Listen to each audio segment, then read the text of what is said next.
paralytique depuis des années et Dieu veut toucher votre vie et vous faire lever. C'est dans la Bible. Il y a un paralytique qui s'est levé. Il était complètement guéri. La première chose que Jésus lui a dit, tes péchés sont pardonnés. Le sang de Jésus pardonne nos péchés. La première chose que le sang de Christ va faire lorsqu'il est versé à la croix, c'est de pardonner nos péchés, c'est de nous libérer totalement de l'œuvre du péché dans notre vie. Et l'œuvre du péché nous détruit, mais Jésus qui meurt à la croix, lui, Dieu fait homme, venu mourir pour chacun d'entre nous, fait que son sang nous purifie. Il y a 7 endroits où Jésus va verser son sang. Le premier endroit, c'est à Gethsémani. Gethsémani, c'est un endroit qui veut dire le vieux pressoir, le pressoir à raisin. Et il est là en train de prier intensément pour racheter notre volonté. Parce qu'il va avoir le choix entre la croix et pas la croix. Deuxième endroit où Jésus va aller, et où le sang va être versé, lorsqu'on va l'amener devant, n'est-ce pas, Pilate, on va le battre de verge, on va le fouetter et son dos va être complètement arraché.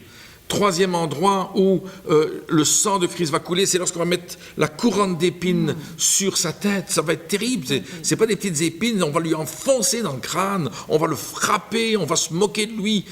Là aussi, il va nous racheter par son sang. L'autre endroit, c'est lorsqu'on va clouer ses mains, et puis on va clouer ses pieds.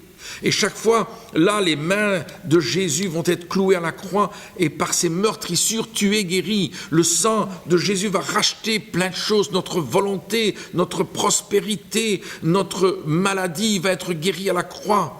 Les pieds, c'est vraiment cette autorité sur les puissances des ténèbres. Et en fait, lorsque le sang de Christ va couler complètement sur cette croix de Golgotha, c'est pour te racheter, pour que ton péché soit pardonné. Oh, viens à Jésus aujourd'hui, viens lui donner ta vie, viens à lui parce qu'il a payé pour toi, il a donné sa vie pour toi, il est mort pour tes péchés. Il n'est pas simplement resté comme ça. Il n'a pas fait un voyage sur la terre, ce n'est pas un accident. Il est venu pour toi. Toi qui m'écoutes, il est venu pour te sauver. Dis-lui aujourd'hui et prie avec moi. Dis Seigneur Jésus, dis-lui Seigneur Jésus, je viens à toi maintenant. Dis-lui, tel que je suis. Prends mon péché. Je reconnais que tu es mort pour moi. Et parce que ton sang a été versé. Aujourd'hui, j'ai la vie. En ton nom. Merci de me sauver, Seigneur.